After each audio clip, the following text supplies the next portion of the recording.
आ जाएगा। साहब कहते हैं ये चेतन जीवात्मा का रिश्ता कब तक है? जब तक इसमें बोला है। जब लग बोला तब लग ढोला, दोनों धन व्यवहार। ढोला फूटा बोला गया कोई झांके द्वार, तब कोई दरवाजा झांकने के लिए नहीं आता है। इसलिए आप साहब कहते हैं आधी और सूखी रोटी अच्छी है, पेट भर खाने की इच्छा होना तो शोक संताप का निमंत्रण देना है। क्या है? शोक संताप कष्ट को निमंत्रण देना है। मैं बराबर कहा करता हूँ सुख से जिंदगी दो रास्ते हैं। पहला रास्ता है जो आपको पसंद है उसको अपना बना ले। किसी कारणवश वो नहीं हो सकता है तो जो आपके पास में है उसको अपनी पसंद बना ले। जिंदगी खुशी से कट जाएगी, जिंदगी में आनंद आएगा। अब यहीं पर घटना देख लीजिए, आरती को छोटू पसंद था, नहीं हो पाया। अब मरने से क्या, चिल्लाने से क्या होगा? जो है जिंदगी वो जीना सीखो। जिंदगी मिली है जीना सीखो, फट गए कभी तो सीना सीखो। जिंदगी अगर है जहर भी तो पीना सीखो। जिंदगी से समझौता करना सीखो। जज्बात और भावना में बह करके दुनिया नहीं चलती है, जिंदगी नहीं जी जा सकती है। जो आपके पास में है उसे समझौता करना सीखो। और यह पंक्ति हर एक क्षेत्र में लागू होती है। हर एक क्षेत्र में इस पंक्ति पर हमें सोचना चाहिए। लेकिन हम अपने सीमा से ज्यादा चाहेंगे। आमदनी अठन्नी खर्चा रुपया, ये तो हाल बिकाए का। ताकत कम गुस्सा ज्यादा, ये तो हाल पिटाए का। ताकत कम हो गुस्सा ज्यादा हो तो क्या होगा? हम लोग पीटे जाएंगे। संसार का नियम है। साहब कहते हैं आधी और सुखी भली जामे रुखी भली, सारी सुख संताप। जो चाहेगा चुपड़ी बहुत करेगा पाप। अब वो प्रेमचंद की कहानी गबन पढ़िए, अगर नहीं पढ़े तो पढ़िए गबन, बिल्कुल दिखाई। एक युवक की कहानी है, किस प्रकार से वो अपने घर परिवार में छुपाता है असलियत को, और ससुराल जब जाता है तो पत्नी के सामने में कुछ दिखता है कुछ और, दिखता कुछ और है। धीरे धीरे वो कर्ज में डूब जाता है। गबन मतलब होता है सबका गबन हो जाना, तो उसका नष्ट हो जाता है। जो आपके पास में उसको आप जीना सीखें। यहाँ बात खास है। साहब कहते हैं चुपड़ी रोटी चाहिए तो बहुत पाप करेगा। घी से चुपड़ी रोटी, घी है तो अच्छी बात है, खाइए घी, कोई दिक्कत नहीं है, खाने के लिए बना है। नहीं है दूसरों को देख करके ललचिए मत, तरसिए मत। मेहनत करिए, परिश्रम करिए, कल आपकी भी थाली में होगी, कोई दिक्कत नहीं है। इसका मतलब यह नहीं कि आधा पेट खाना ही अच्छा है और घी खाना पाप है, ये साहब का भाव नहीं है। कोई ये लगा ले भाई घी खाने वाला सब पापी नहीं, ऐसी बात नहीं।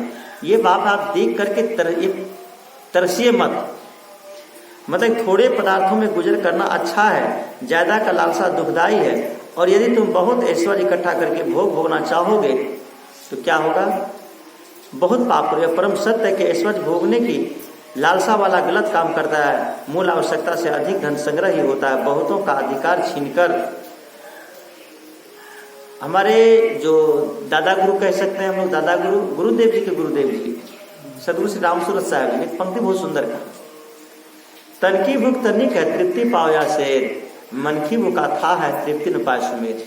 तन की जो भूख है वो तनिक है, थोड़ा सा है। तन की भूख क्या है? तनिक है, तृप्ति पाया शेर। अब मन की भूखा था है तृप्ति न पाए सुमेर। जो मन की भूख है वो अथा, उसकी कोई सीमा नहीं है, उसकी कोई मन की भूख अथा है तृप्ति न पाए सुमेर। सुमेर पर्वत भी मिल जाए मन को कहाँ संतुष्टि मिलती है? मिलती नहीं मिलती है। वही बात साहब कहते हैं धन संग्रह अच्छा है, लेकिन धन संग्रह हमारे लिए हो तो ठीक है, हम धन के लिए नहीं हो। जब धन के लिए हम हो जाते हैं तो हमारे जीवन परेशानी आ जाती है। ढोला फूटा बोला गया कोई न झांके द्वार। जहां जीव ने शरीर छोड़ा है बेकार हो जाता है। जब तक जीव शरीर में रहता है तब तक यह माता पिता गुरु पुत्र पत्नी पति भाई आदि रूप में प्रिय करके माना जाता है। अब प्रश्न होता है कि संत लोगों को काम धंधा नहीं मिलता है, यही तो चर्चा करते हैं। दिन आसमान है, रिश्ता नाता सब झूठा है, छोड़ दीजिए संतों को। आप लोग को मैं एक नाम बताता हूँ जिसको आप लोग जानते हैं, और जो भी विद्यार्थी हैं कौशे का कारा तक पढ़ना जानते हैं वो नाम सब सुने होंगे।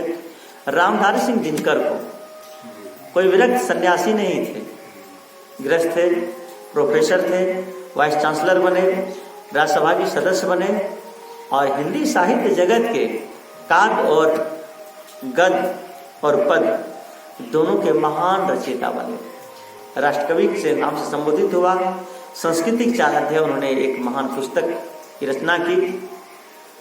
उनको तो आप लोग विरक्त नहीं कह सकते हैं, सन्यासी नहीं कह सकते हैं, सन्यास की भाषा होते हैं। वो कहते हैं, हे परदेसी, माया के मोहक बन की क्या कहूँ कहानी परदेसी, भय सुनकर हृदय में नादानी परदेसी, सृजन भी श्रृंगार छिपाए कैसे मैं बतलाऊं परदेसी, सरल कण से विषमराग में कैसे गाऊं परदेसी। एक बात तो सत्य है, खिलके झड़ जाते हैं फूल यहाँ, जो प्रतिकूल जो अनुकूल दुर्दिन में बन जाते प्रतिकूल यहाँ, कितने ही कांटों से सेवित है मानवता के मूल यहाँ। इस उपवन की पगडंडी पर बसकर जाना परदेसी, माया के मोहकवन की क्या कहूँ कहानी परदेसी, भय सुनकर हृदय में नादानी परदेसी। कितनी बढ़िया बात कहते हैं। आगे की पंक्ति में वो कहते हैं, एक बात तो सत्य है, जगती में मादकता देखे लेकिन अच्छा तत्व नहीं, आकर्षण में सुंदरता मकसद, सुंदरता में अमृत तो नहीं, आकर्षण में तृप्त, सुंदरता में अमृत नहीं। यहाँ मेनका की चितवन पर मत ललचाना परदेसी, माया के मोहकवन की क्या कहूँ कहानी परदेसी, भय है सुनकर हृदय में नादानी परदेसी। क्या हुआ, छोटू जान क्यों गया? मेनका की चितवन पर वो ललचा गया। सीधी सी बात है, सच बात है। अगर वो मेनका की चितवन पर 2 बजे रात को नहीं ललचाता, अपने माता पिता के घर में रहता, यह हाल नहीं होता। क्योंकि धीरेन्द्र ज्यादा उसके घर में जाकर के उसकी हत्या नहीं किया था, वो मेनका की चितवन पर ललचाया। यही तो मेनका उर्वशी और रंभा है। रामनारायण सिंह दिनकर कहते, मेनका की चितवन पर मत लालचाना परदेसी, माया के मोहक की क्या कहूँ कहानी परदेसी, भय सुनकर हृदय में नादानी परदेसी। महाप्रलय को स्मरों में सबको चलते देखा, किससे लिपट जोड़ा था ज्वाला में सबको जलते देखा, अंतिम बार चिता दीपक में जीवन को बलते देखा, चलते समय सिकंदर से विजय का कर मलते देखा, देकर प्राण मौत की सभी ने कीमत पहचानी परदेसी, माया के मोहक वन की क्या कहूँ कहानी परदेसी, भय सुनकर हृदय में नादानी परदेसी। अब जो मैं कहने जा रहा हूँ, जो बात सदगुरु कबीर कहते हैं, रिश्ते नाते कहाँ तक, वो बात एक राष्ट्र कवि कहते हैं, रोते जग की अनित्यता पर सभी विष को छोड़ चले, रोते जग की अनित्यता पर सभी विष को छोड़ चले, कुछ तो चढ़े चिता के रथ पर कुछ कब्रों की ओर चले, रुके न पल भर पुत्र मित्र माता से नाता तोड़ चले, रोती रही लैला किंतु कितने मजनू मोड़ चले, आज रो रही है आरती और छोटू मुख मोड़ करके चला गया। रामनारायण सिंह दिनकर कह रहे हैं, कोई कबीर नहीं करे, महर्षि में ही बाबा नहीं करे, कोई बैरागी सन्यासी की बात नहीं है, ये बात एक राष्ट्र कवि कह रहे हैं, क्योंकि उनको जीवन के हकीकत का पता है। रिश्ते नाते रोते जगी अनित्यता पर सभी विष को छोड़ चले, कुछ तो चढ़े चिता के रथ पर कुछ कब्रों की ओर चले, रोत रही लैला किंतु कितने मजनू मोड़ चले, माया के मोहक वन की क्या कहूँ कहानी परदेसी, भय सुनकर हंसदोगे मेरी नादानी परदेसी। इसलिए जहां पर साहिब कहते हैं जो रिश्ते नाते हैं वो सब कब सब क्षणभंगुर है, यहाँ तक है। इसलिए सबके साथ प्रेम का जीवन जीना चाहिए, आनंद का जीवन जाना चाहिए, लेकिन अपने आत्मा को, अभी सुबह में आप लोग आबिदा परवीन का भजन सुन रहे थे, बहुत सुंदर, कहा सुनी कि है नहीं, देखा देखी बात, दुल्हा दुल्हन मिली रहा फीकी पड़ी बारात। ये बात कबीर साहब ने कहा सुनी कि है नहीं, देखा देखी बात, ये उस घटना का जिक्र करते हैं कबीर साहब। जब शादी होती है तो बाराती जाते हैं लोग, जब बाराती जाते हैं तो बाराती का आओ भगत स्वागत सम्मान होता है। कब तक? जब तक शादी नहीं हुई। शादी हो गई, माल्यार्पण हो गया, अब बाराती को कौन पूछता है सही की गलत। बाराती बेचारा भी अपना अपना गाड़ी स्टार्ट करता चल देता है, दुल्हा दुल्हन का सम्मान है माना। अब यहाँ पर प्रश्न होता है कि भाई सत्संग में दुल्हा दुल्हन की चर्चा क्यों करते हैं? कबीर तो कबीर है ना, उस दुल्हा की बात कबीर साहब नहीं करते हैं। कबीर साहब कहते चेतन जीवात्मा दुल्हा है, ये आपका जो आत्मा है ना ये दुल्हा है, और इनके जो शांति है वो उनकी पत्नी है।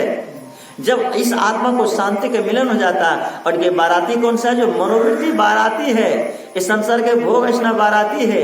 जब साधना करते ध्यान करते हैं, जब इस आत्मा पूर्ण शांति को पा जाती है, तो सारे भोग वासना के बाराती अपने आप वो उसका अपमान हो जाता है, उसका कोई सम्मान करने वाला नहीं है। जब तक भोग में डूबे तभी तक भोगों का सम्मान है, और जब आप अपने आत्मा से परम सुख मिल गया, आपको ध्यान साधना करने लगे, अपने आत्मा की गहराई में उतर गए, अंतर की गहराई में उतर गए, कहा सुनी कि है नहीं, ये मनोवृत्ति जो मलिन वृत्ति है वो भाग जाती है। जब आत्मा अपनी इस शांति वृत्ति से मिल जाती है, शांति मिल जाती है, तब आपका काम, क्रोध, लोभ, और बाराती रहते हैं, कोई नहीं रहते हैं। कहा सुन की यानी देखा देखी बात, दुल्हा दुल्हन में फीकी पड़ी बारात। यह चेतन जीव आत्मा अपने शांति मनोवृत्ति से मिल जाती है। फिर सारे जो विषावासना के बादल हैं, जो बाराती, वो छट जाती, उसकी कोई महत्ता नहीं रह जाती है। कितना बढ़िया भजन हम लोग कर रहे थे।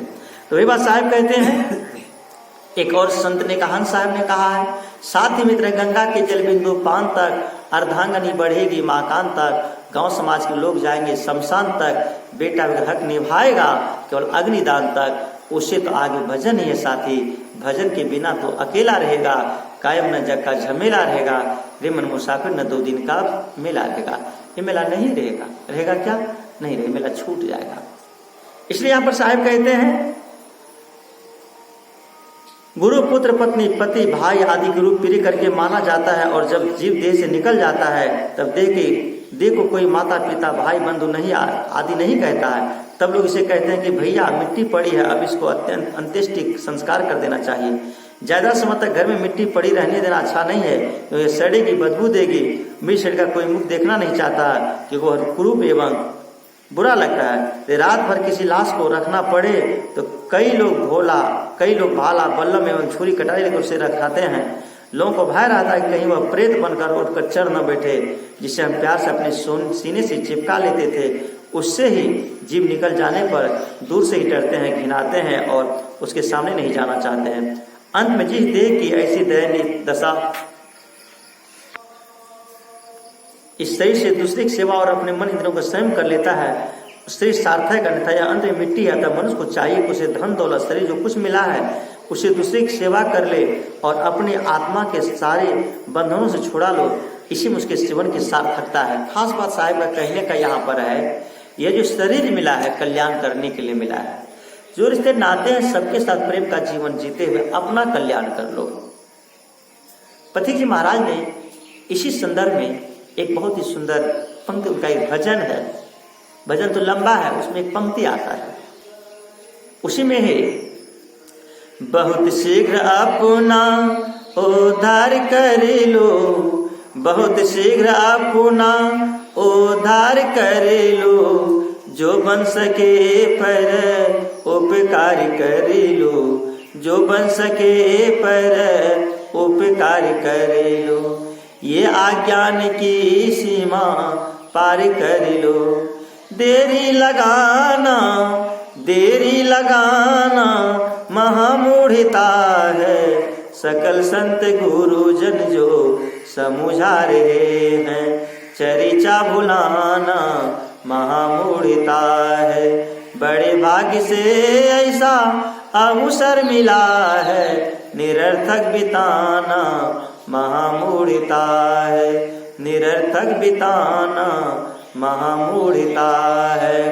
इसी फिर ये भी पंक्ति आई शरीर के संबंध में, रिश्ते नाते के संबंध में।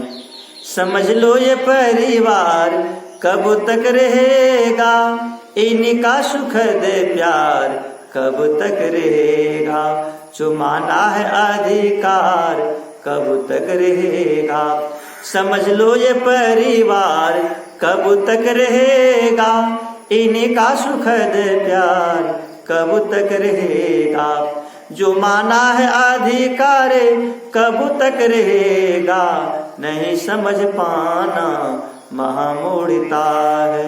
सकल संत गुरुजन जो समझा रहे हैं, चरिचा भुलाना महामूढ़ता है। बड़े भाग्य से ऐसा अवसर मिला है, निरर्थक बिताना महामूढ़ता है, निरर्थक बिताना महामूढ़ता है। तो आज हम लोग बीजक पर चर्चा कर रहे थे।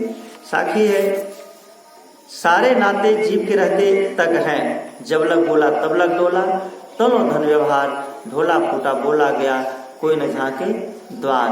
तो तब तक हमारा व्यवहार है, साहब का कहने का उद्देश्य है, साहब का संदेश है, साहब की चेतावनी है। हम लोग अपने ये डोला मतलब जब लग बोला तब लग डोला, ढोला तो लो धन व्यवहार, जब लग बोला तब लग, तब तक ये ढोल है, बजाने वाले जब हैं और बजाने वाले निकल जाएंगे, तो उससे पहले अपने जीवन में अपने जीवन की अच्छी बाजा उत्तम मध्यम, कहते हैं ना माया के डिमगल सब राजा, उत्तम मध्यम बाजन बाजा।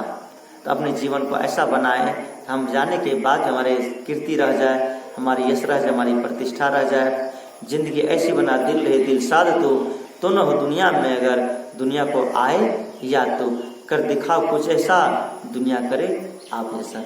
बस आज इतना ही, फिर कल हम लोग बीजक पर चर्चा श्रवण करेंगे। कल की साखी है, कर बंदगी विवेक की, भेष धरे सब कोई, सो बंदगी बही जान दे, जहाँ सद विवेक न होए, भेषधारियों से सब रहा, हमें अपने अंदर में लौटना, यही कल का संदेश है। बोलिए सदगुरुदेव की जय।